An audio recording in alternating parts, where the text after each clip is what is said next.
Hello and welcome to a brand new Arseblog Arsecast right here on arseblog.com. How are you?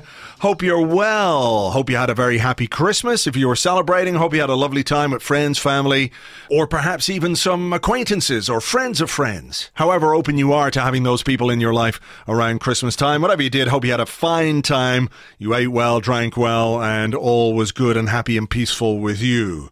It is going to be a pretty no-frills episode of the show today, I have to say, because people who were or who would ordinarily be potential guests for the show to discuss the Brighton game are doing their festive thing. They're hanging out with their friends and their family.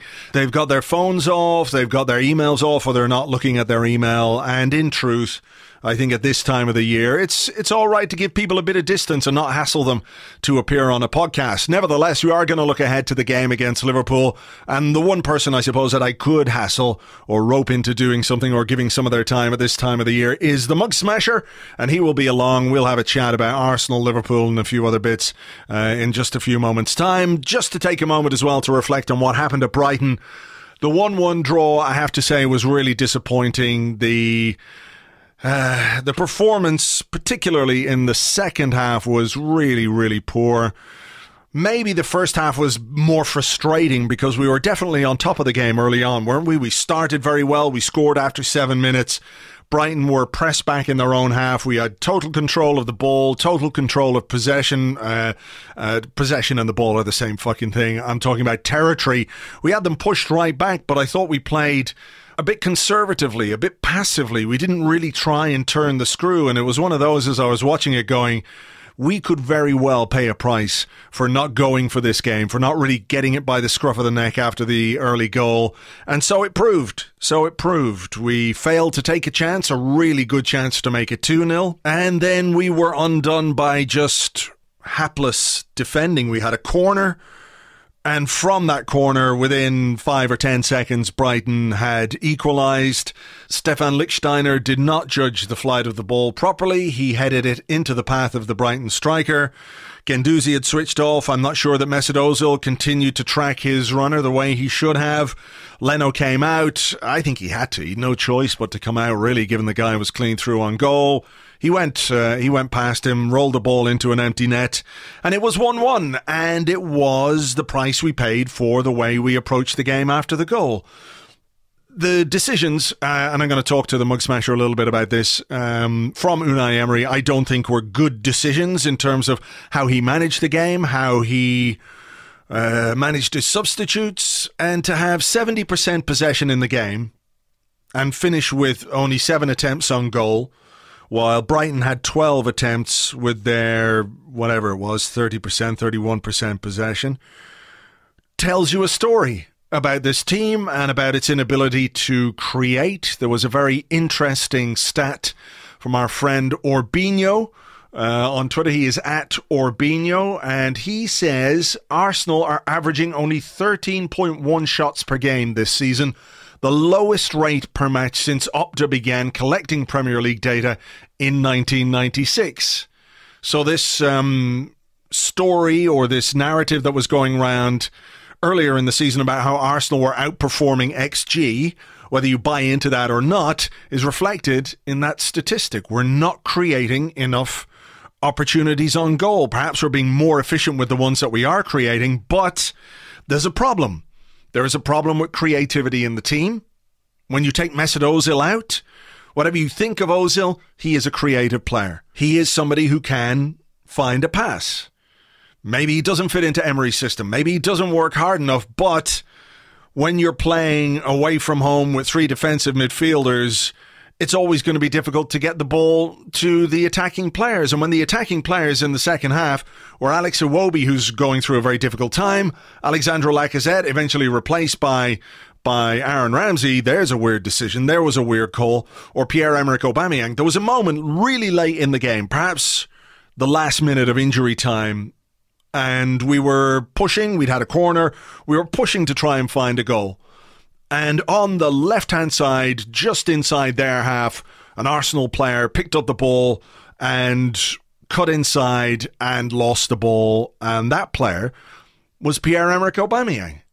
And I'm wondering what is going on when our striker is having to drop that deep to pick up the ball to try and make something happen because nothing else is happening. Nothing else is going on. We're not getting the ball into dangerous areas. We're not causing them problems. We're not opening them up. We're not stretching them in any way. And I think there's something wrong with the way we played on Saturday, or whatever fucking night it was. What night was it? Wednesday night. You know, Aubameyang is not the kind of player who could do what Thierry Henry could do from time to time and pick the ball up in that area and drive towards goal and beat a few players and make something happen, whether it was a shot on goal himself or create something. I'd ask who Aubameyang was actually going to create for at that point. Maybe Aaron Ramsey would have got himself into the box, but who else? So it's little wonder, really, that we came away from that second half without really threatening the Brighton goal. The most dangerous we were was when a clearance was kicked against Alex Iwobi and the ball spun just wide of the far post. And that really does say an awful lot about how poor we were in that second half. Unai Emery has received a lot of credit this season for the way he's got us on an unbeaten run, and I think he deserves a lot of credit for achieving that. And I understand that we have big problems in our defence, which I'm not sure can be fixed by organisation or coaching. I think they can really only be fixed by personnel at this point. We're now in a situation where I am welcoming the return of Shkodran Mustafi, because he is a natural central defender, somebody who can play in that position. It doesn't mean I don't think we can improve on him. Of course we can. I think we can and we have to. But as far back as August, there were coaching staff saying that Emery is absolutely aware that Arsenal have defensive problems. And if this is the result of intensive defensive coaching, we've got two possibilities here. One is that Unai Emery is not a particularly good defensive coach. And there are big question marks then to be asked about his organisation and the way he sets up his team. Or two, we have extremely weak personnel with whom you can only do so much. And if it's two, then that's relatively easily fixable via the transfer market if the club can find the money to do that. Whether it means having to move some players on in January, sell some players and raise some funds, I'm not quite sure. But if it is option two, then the transfer team, Sven Mislintat, Raul Sanllehi, they've got to be working hard on this. If it's number one, then I think we need to be really worried. But I'm more inclined to believe it's number two at this moment in time. I think Unai Emery deserves at least two more transfer windows to try and build a team more in his image, rather than trying to reshape a team which he inherited, which had big defensive issues anyway. So it was a really disappointing game, I think, the Brighton game. And when you're going into a game against Liverpool, to be that exposed and to be that poor is a real worry because, well, I mean, if we play anywhere near as badly at Anfield on Saturday night, Liverpool they're going to tear us a new one. Maybe we'll up our game to match the intensity of the opposition. And let's not forget that we had a very good performance against Liverpool a couple of weeks ago. So there's that. But it is not particularly inspiring to see the team play in the way they did. We all know we've got defensive issues, but when we can't create with some of the players that we've got in our squad, if Emery can't squeeze some creativity out of those players, then I don't think it's unfair to ask a few questions of him. So we'll keep fingers crossed for Saturday night. I'm not particularly confident, I have to say, after what I saw against Brighton. But football is surprising. You never know. You never know. Anyway, let's move on. And who better than to talk about the Liverpool game and Liverpool themselves with me than the Mugsmasher. Hello, Mugsmasher. Festive greetings to you. And to you, a good night. Well, that's a nice way to wrap up this conversation. Very good. No, it's been a good old Christmas. Obviously, we've been spending some time together, eating and drinking and doing the Christmas things. That's true. It's been very pleasant. Has been very pleasant. Nice and relaxing, nothing too strenuous.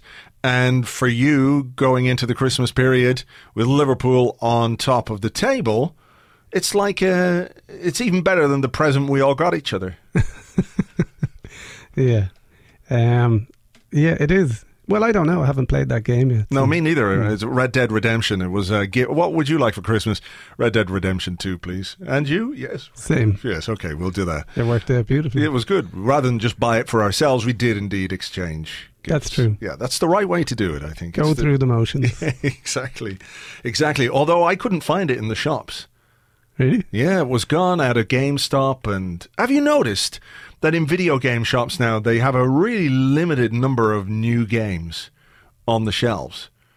No. You should. I don't spend much time. No, me neither. But you used to be able to go in and all the new games would be there and there'd be loads of them. And now there's about 10 new games and then buckets and buckets of second-hand games and used games and stuff like that. I couldn't find it anywhere, so I had to buy it from the evil place. No, did you? Yeah. You did leave your shopping very late, though, didn't you? I did, yeah. I kind of, not that I forgot it was Christmas, it just kind of crept up on me, you know. It'll do that. But there you go. Anyway, look, that's something for us to look forward to in the new year. We can trade Red Dead Redemption 2 stories. My horse is shit. It's all ahead of us. Yeah, but anyway, Liverpool, top of the table. Were you expecting this? Because it's been a big turnaround in the last couple of weeks. Because everyone was saying, not that it was a one-horse race, but City were the team to beat, and nobody could really see a crack or a chink in their armour. And now, in a pretty short space of time, they're 6 points behind you, and the goal difference that they had, which was considerably better, is now zero. Yeah. No, I mean, I wasn't expecting this. I was optimistic that we could keep winning games and keep the pressure on them, but I didn't expect them to lose to Leicester and Crystal Palace. Is it 3 defeats in the last 4 games they've had? Yeah, it could well be. Yeah, it is. So, it's amazing.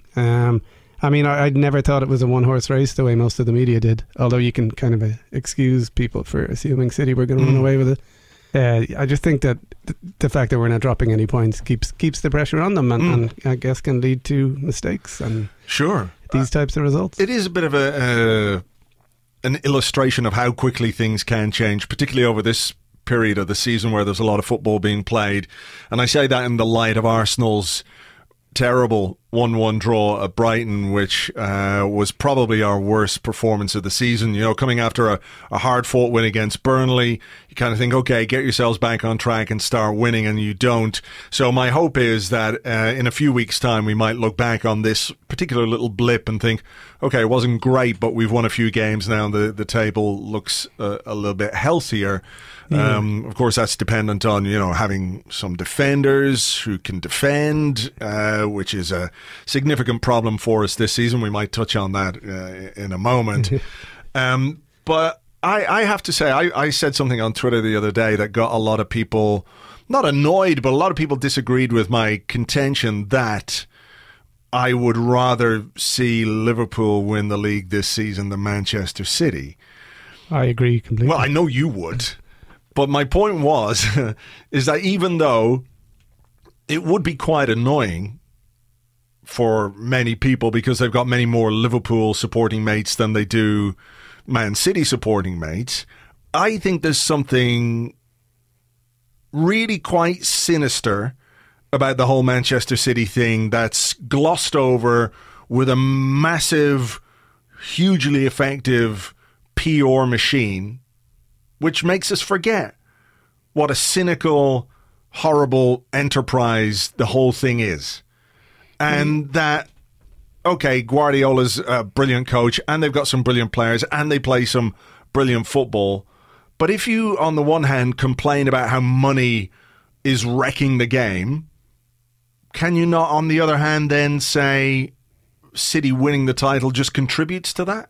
I don't know whether it contributes to it, but it's, they're inextricably linked. I don't know whether it's just City's PR company doing some nice whitewashing or whether people just don't want to think about these things because football is escapism and it's entertainment. But it is a bit bleak and hard to take when the money behind City is so dirty. Yeah. For sure. But then the money behind Chelsea was questionable as well. I mean, it's not the first time football sold its soul a long time ago. No, that's true. But I mean, I guess at some point there will be a breaking point for people where Well, you would hope there would be, but I'm not sure there will be, actually, because all this stuff happens incrementally, doesn't it?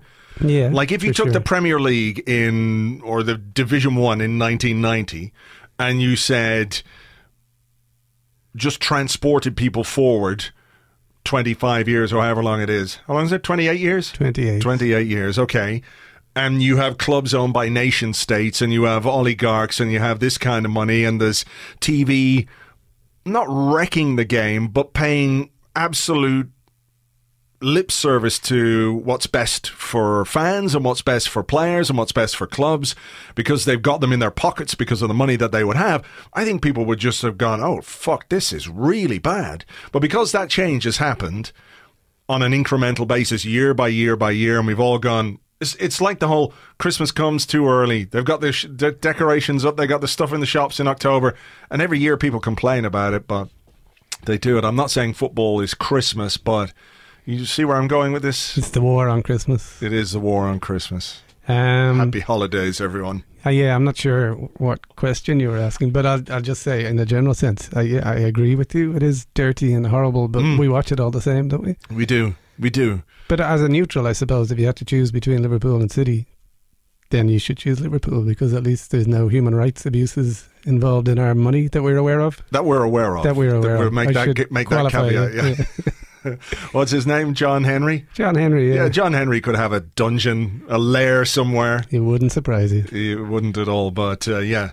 But look, I know many people will disagree with that contention, and I think the media love-in would be a little bit hard to take as well. If Liverpool win? Yeah, there is an element of that, but hang on, there's a media love-in with every champion, so it's not unique to Liverpool. No, it's just there's so many ex-Liverpool players doing stuff. Yeah. But at least Alan Hansen isn't anymore, so that's true. That's true. Is Loro still around? Yeah, Mark Lawrenson is on the radio here a lot. Actually, he does Today FM and stuff like that. But you don't see him on the TV. He does. I think he does the BBC picks. You know, he does the predictions every week. Game, yeah, where if he's quite good at that. Is he? Yeah. Do you think? I don't know. I don't pay any attention. I used to read it weekly, and he was usually pretty good. Right. Well, good chats. Yeah, okay. But anyway, look, Liverpool's big strength this season could be their attack because Mo Salah, bit of a dive the other day, though, what? Yeah, it was a bit soft. But bit soft? Yeah, a bit soft. Bit soft. Happens in every game. Does, yeah. Yeah, it's the way it goes. It's the way of the world. It is. But Salah, obviously, Firmino, Mane, very effective strike force. But if you look at the Premier League table and you look at the amount of goals that Arsenal have scored and the amount of goals Liverpool have scored, which I think is more or less the same. I'm just going to bring it up here on my personal computer, which I can't do because it's got the spinning wheel of death, for fuck's sake. Here it comes. Where is the Premier League table? So Liverpool have scored 43. Arsenal have scored 41. Yes. Liverpool have conceded 7. Arsenal have conceded 25. That's the difference. And for a team, I think, that struggled defensively for many years, that's an incredible turnaround, or maybe not turnaround is not the right word, but an incredible piece of work that Liverpool have done, that Klopp has done to bring in Van Dijk, and he's obviously had a major impact on how solid you are at the back. But it's got to be more than just one guy. Well, it is more than... It's not just Van Dijk and Alisson. They've made a huge difference, but this hasn't happened overnight either. Last season our defence was much better than the previous season, but because Liverpool's defence had been in the spotlight so much, any mistakes got amplified. So there was a narrative last season that our defence was a shambles, but for good chunks of last season we were pretty solid. Right. I'm just trying to see. So it hasn't happened overnight, but they've taken it to the next level for sure. Yeah, I just want to have a look at how many goals you conceded last season. In the end, 38 goals, which was the same as Chelsea, 2 more than Tottenham, 11 more than Man City, 10 more than Manchester United, who finished second. That's hilarious, really, isn't it? When you look at Manchester United finishing second and what's happened this season, I'm very, very unhappy at what went on there with Mourinho.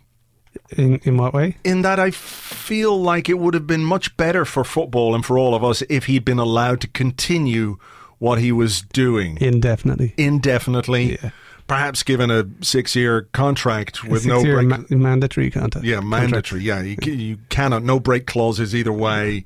You know, eventually, you know, himself and Pogba would have come to some kind of violent altercation. Felt like it was going that way. Yeah, for sure. It would be against EU employment law, but maybe after Brexit, those types of contracts can exist. Yeah. And they got rid of him, and now they've won 2 games in a row, and they're only 6 points behind Arsenal, and I don't like it. No, but the game's fair. They beat Cardiff and Huddersfield, so I mean, I wouldn't be getting too excited yet if you're a United fan. No, I guess so, but they also lost to teams like that this season, didn't they? So. True. But I don't think you should be too concerned about them. Solskjaer doesn't exactly have a track record. Yeah, he was manager of Cardiff, wasn't he, for a while? Yeah. Didn't go well. No, went poorly, so, I mean, he'll steady the ship, but... I heard from somebody, who was it telling me? I can't remember, but apparently they were saying that it's Solskjaer with Sir Alex giving him the old steer here and there about what to do. That's what I heard. Right. So... He's back.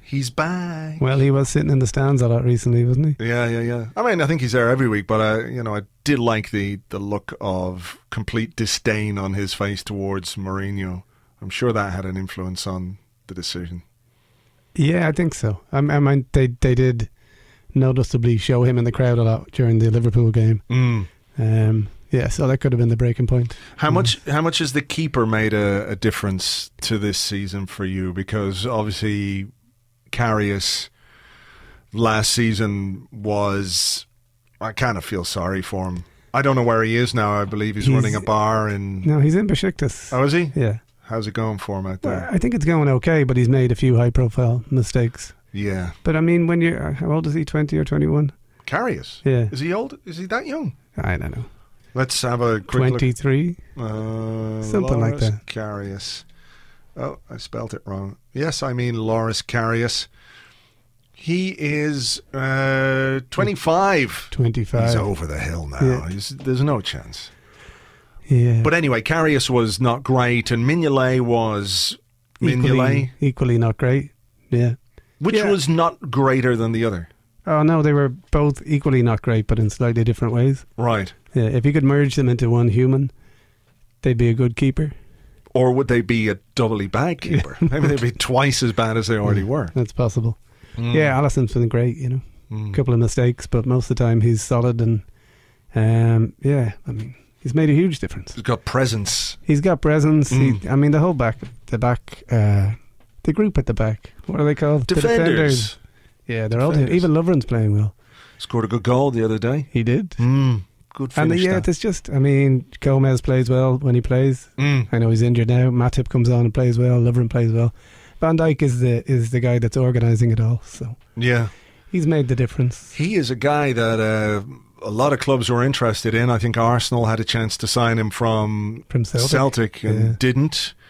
Which, in hindsight, was probably a poor decision. I do wonder what he would have looked like, though, under the final years of Arsene Wenger.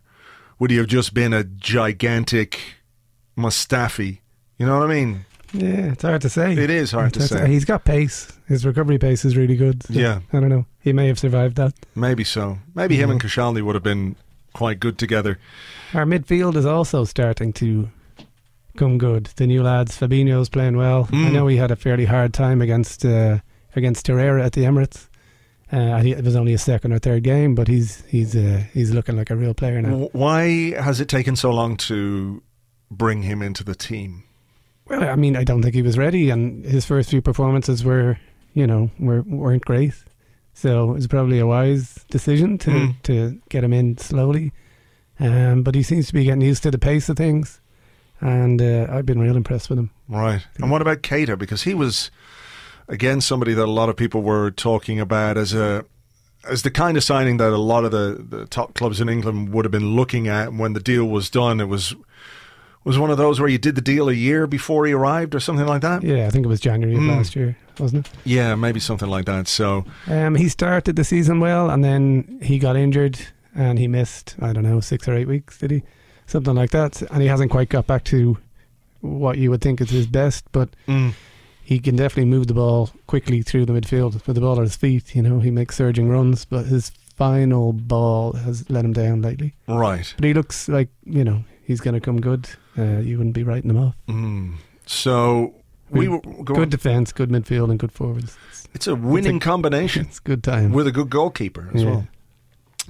Are you allowing yourself to dream? Yes, definitely allowing myself to dream, and it feels less deluded than it has the other couple of times we've gotten close. I mean, it's a genuine chance, you know. Yeah. If we can beat City on Tuesday, is it? Is it? Are you playing City on New Year's Day or? Oh no, on the 3rd, whenever that is. That'll be Thursday. Right. There'll be 10 points, or potentially 10 points between us. Wow. Okay, I'm just going to have a look at the fixtures. I suppose we have to deal with the Arsenal game first. Even if we lose to Arsenal, we'll be ahead of them. I have to say, after the game that we were at the Emirates, it's on Thursday, the Manchester City Liverpool game, 8 o'clock at the evil Etihad Stadium. Anyway, when we were at the Arsenal Liverpool game back in November, it was, I think, a pretty positive performance from an Arsenal point of view.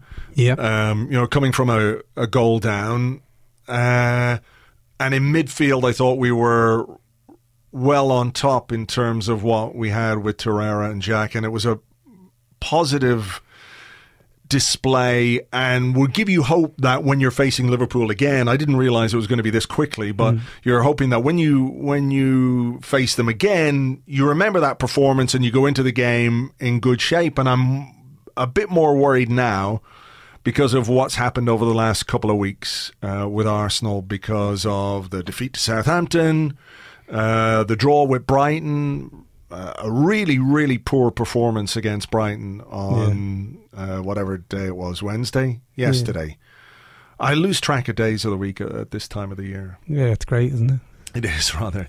But I'm now quite officially worried about this game because we have real problems defensively. Yeah. In that we don't really have any central defenders. Koscielny could only play 70 minutes. Yeah. And he was knackered and he had to come off. Whether they were protecting him for Saturday against Liverpool, I'm not quite sure. Socrates looks okay, but Lichtsteiner... He's bad. He's a bad player. Maybe he wasn't a bad player, but now he just looks so far off the pace in Premier League terms. He looks out of his depth.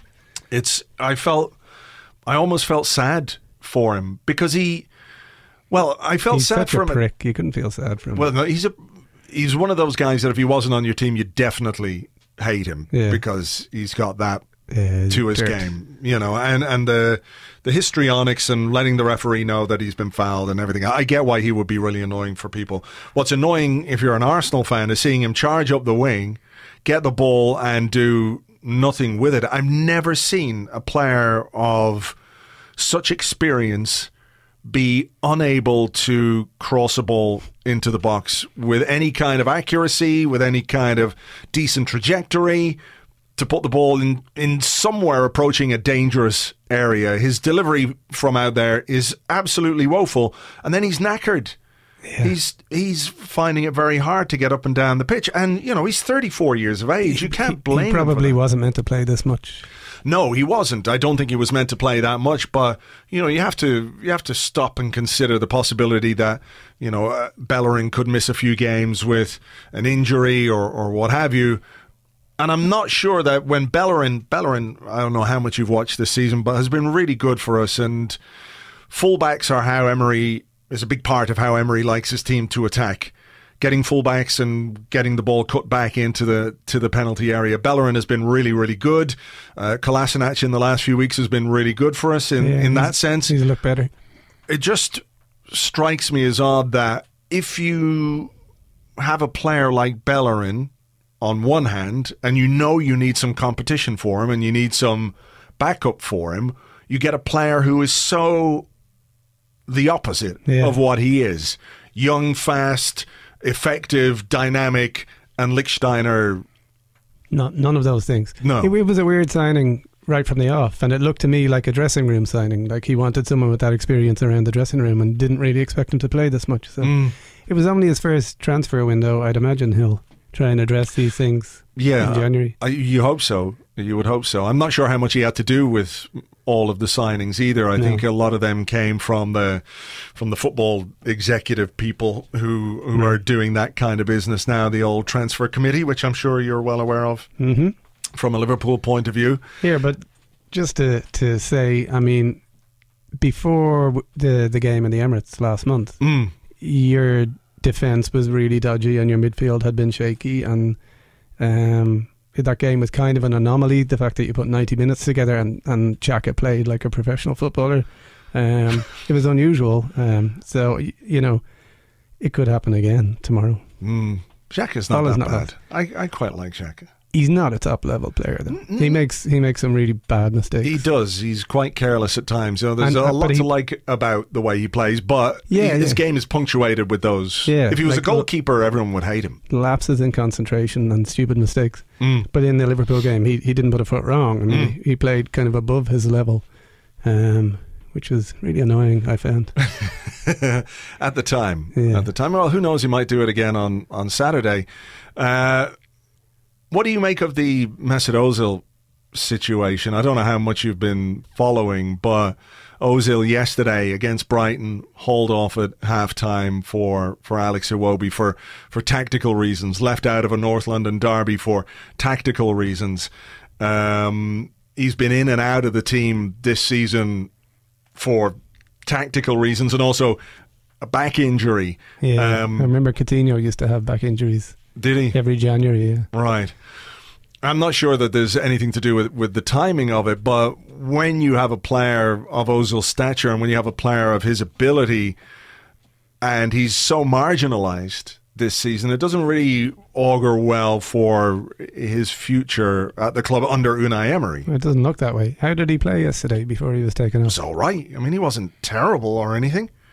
He wasn't any worse, really, than anybody else. Yeah. He was maybe a bit too far up the pitch at times. I think by halftime, only Lacazette and Aubameyang had fewer touches than him.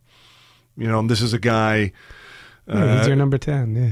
Well, yeah, but not really playing as a number 10. I'm not sure Emery likes to play with a traditional number 10. So I don't think he'll play at Anfield. Oh, Jesus. I hope he plays. But no, I mean, I wouldn't start him.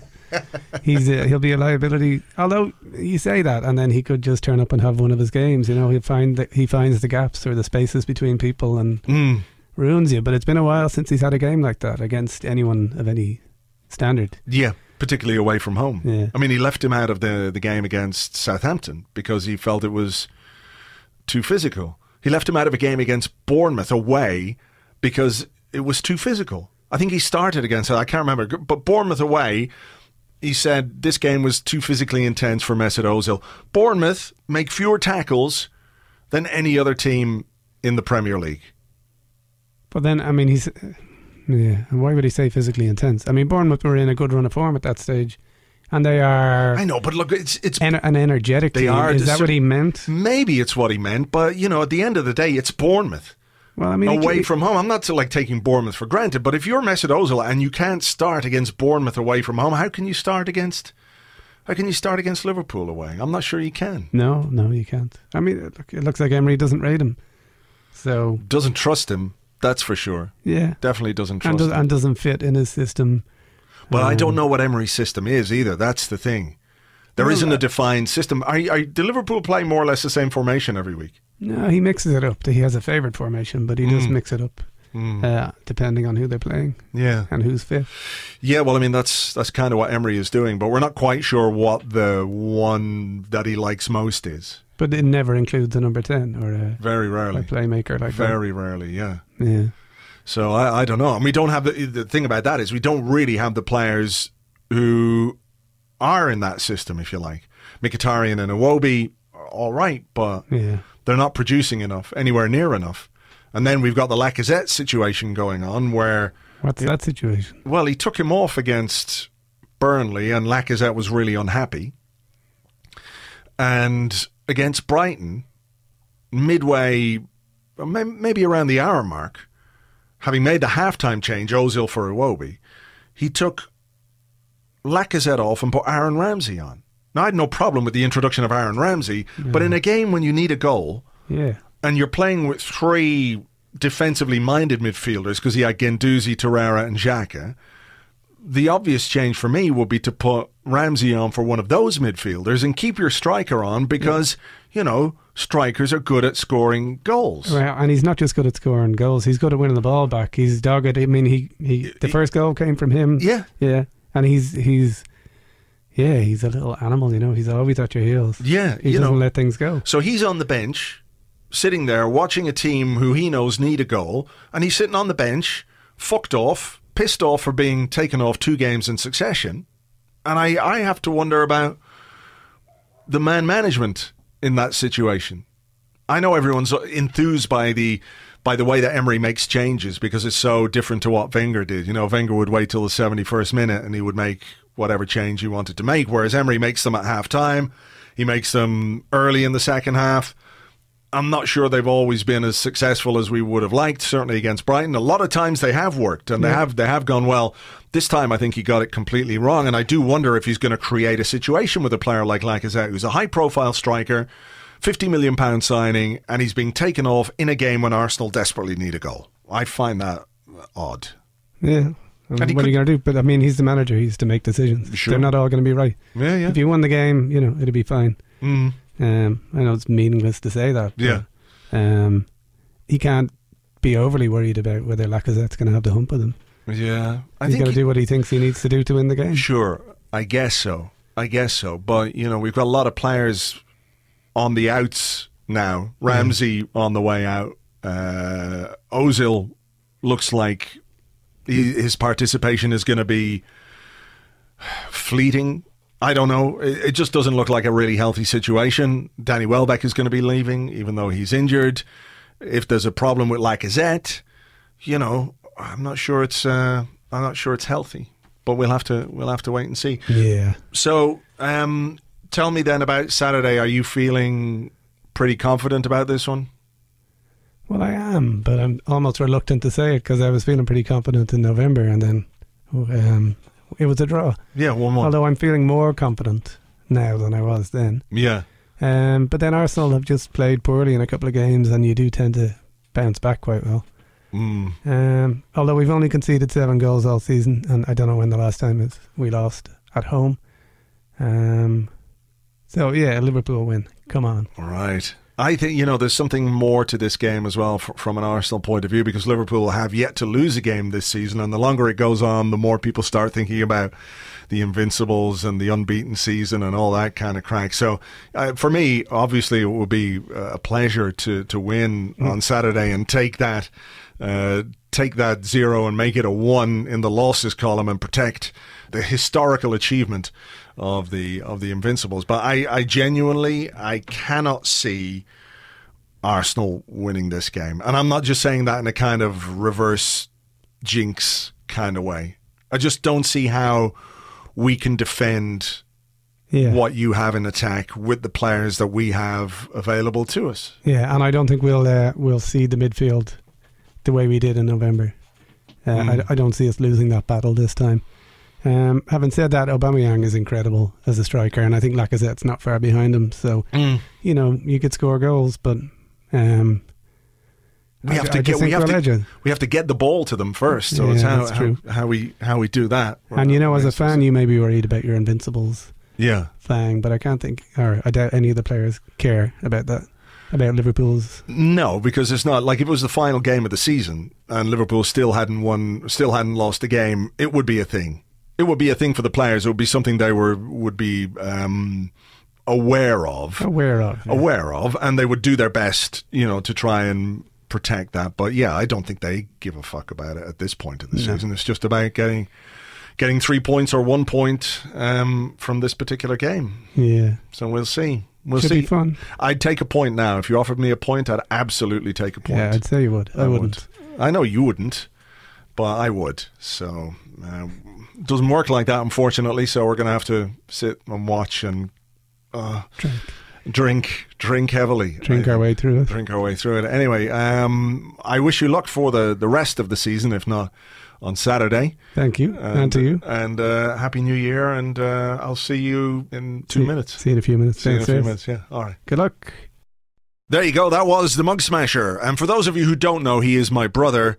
And when we were kids, he smashed my Arsenal mug with his Liverpool mug. Hence, he is the Mugsmasher. He's on Twitter, actually, at Mugsmasher. He hasn't tweeted for quite a while on there, but maybe if some of you follow him, he might feel the pressure to get involved in the glorious, harmonious, wonderful, peace-to-all-men world that is football Twitter and Arsenal Twitter. I suspect he probably won't, but there you go. If you do fancy following, it is at Mugsmasher.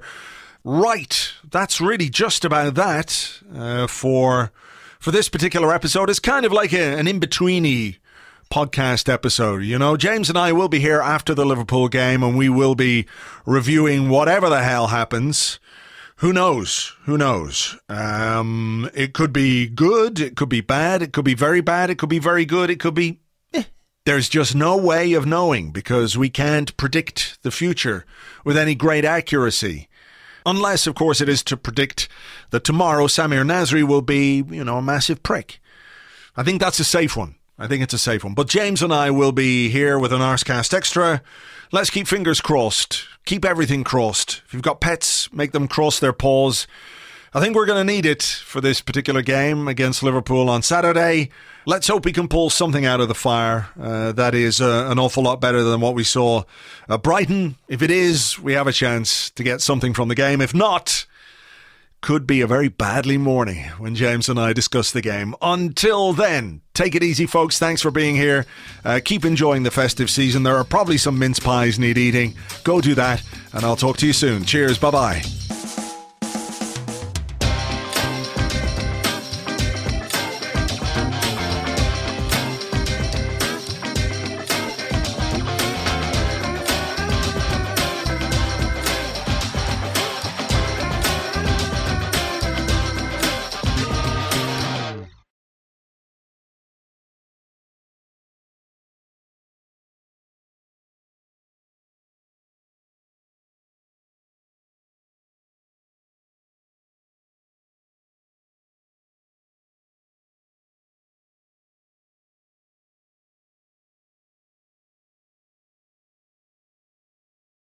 Are you stout of mind and body? Do you possess 2 legs? Do you have reserves of stamina? And are you prepared to kick an opponent in the goalies? If so, Arsenal Football Club are now taking applications for the role of defender.